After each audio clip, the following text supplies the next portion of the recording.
Hello and welcome back to another update as we cover the latest developments throughout the front line in the Russo-Ukrainian war. In this one, we have very specific updates. There is the developments here west of Donetsk, then there's the continuing of Ukrainian Belgorod raids, and then a Russian night raid by the Dnieper River.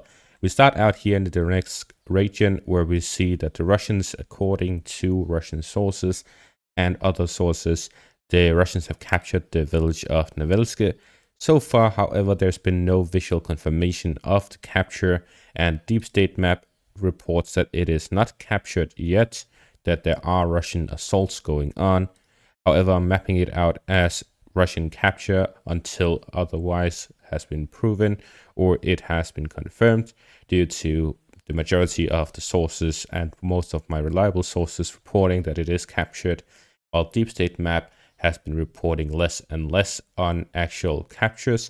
As we see here in the direction of Pervomaisk, the Russians have also advanced in this direction in the central parts of the town, and this has not been reported by Deep State Map, despite this geolocated footage confirming such an advance with Russian armored vehicles driving through the central parts of the town, trying to reach the Russian incursion here in the north, which was also reported by the same sources that reported on the capture of Novelsk. There are also numerous other examples of how Deep State Map has not reported on geolocated Russian advances over the past few weeks, really since the start of the fall of Avdiivka. After the fall of Avdiivka and Syrsky being set in command, it has decreased in quality when it comes to Deep State Map reports. Therefore, I'm leaning towards Novelsk being captured, but I'm putting it out there that there is some disagreement with a source that I once considered very reliable. And I still consider reliable, but to a limited degree now. Taking into account that the Russians have captured Novelsk, we can see that the Russians have made a significant feat by storming the village itself and capturing both fortifications to the south and to the north of the village. And with this, the Russians now have control over a significant village and height in this section of the front line. We see that there are numerous fortifications all the way around, both to the south of the village, to the west of the village, to the north of it, and to the northeast of it. With this, we see that the Ukrainians have positions all around it. And the Russians are now in control of the highest ground in the area. It has an elevation of about 200 meters. Take a look at the Deep State Map, topographic map. We see that the area right here is on the highest ground. Then there's a slight decrease in elevation here to the west. The area right here in the central parts between Novelsk and Pervomaisk is at an elevation of about 150 meters. Then the direction just south of Pervomaisk is at a height of 180 meters before returning to 150 meters from Netailova and down south to Pervomaisk. So based on this, we see that the Russians have the highest positions in the area with the capture of Novelsk, so they overlook all of the Ukrainian fortifications in the area. And at the same time, with the continuous advances by the Russians in Pervomaisk, especially their flanking maneuver coming from the north, which is a repeat of the success in the southern parts of Pervomaisk.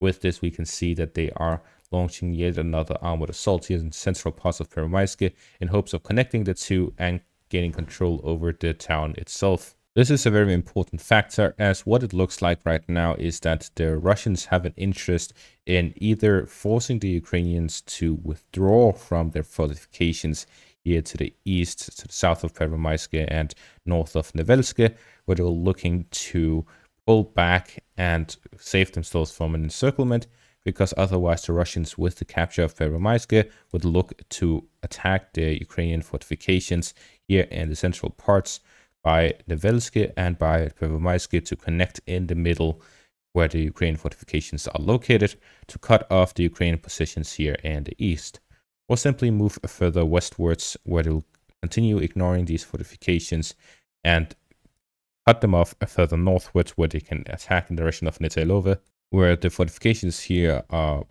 significantly different from the ones here in the center.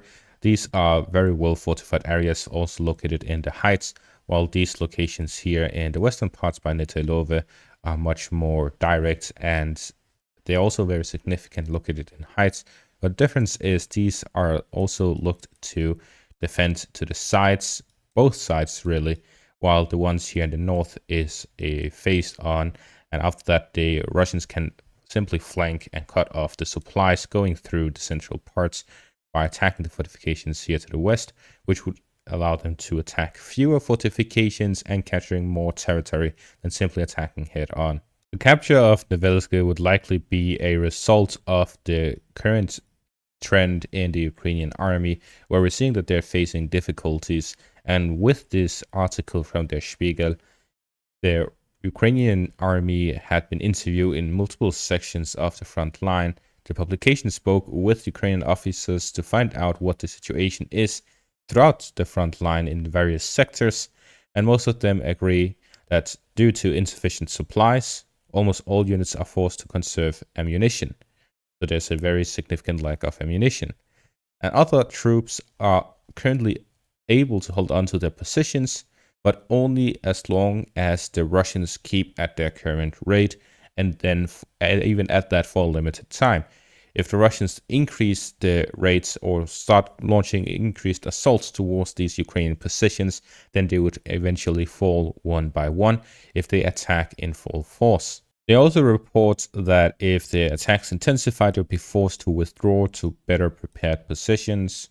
But except the fact that they aren't really better prepared, they report that the positions in the rear aren't nearly as well prepared as the ones by the front, which is likely why they're holding on to these positions, even though the Russians are attacking both of the flanks, because withdrawing to these positions is dangerous in the first place due to them being pretty much operationally encircled already by the Russians, with the close proximity between their roads in and out of the areas with the Russian positions on the flanks, but also based on the fact that the backward positions, the positions in the rear, are not as well fortified and not as well prepared, which the Ukrainians are working double on right now, but it's a work in progress. In conclusion, the Ukrainians throughout the front line are struggling due to the Russian pressure and the lack of ammunition and support being sent by the West.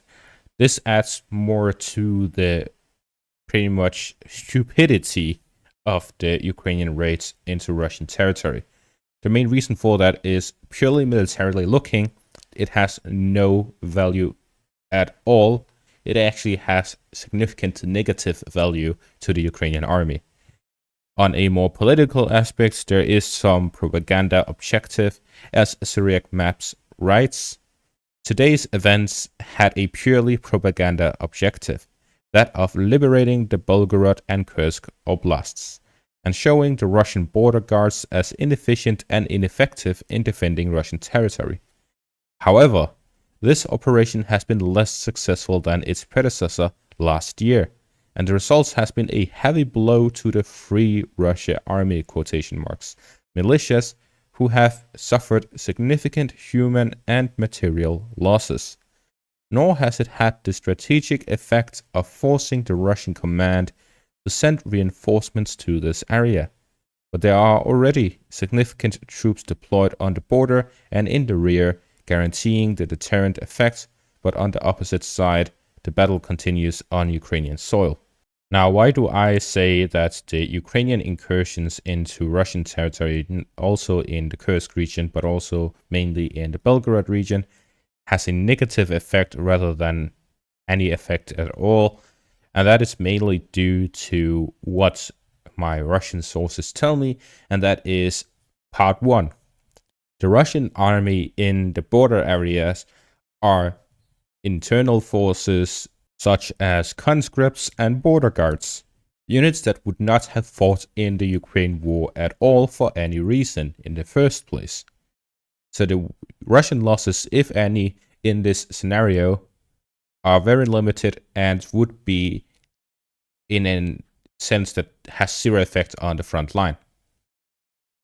So that means any Ukrainian losses, even if their losses were at a 1-to-1 ratio, even if it was 5 Russian losses to 1 Ukrainian loss, it will still be in the favor of the Russians, because the 5 losses the Russians suffered would be 0 within Ukraine.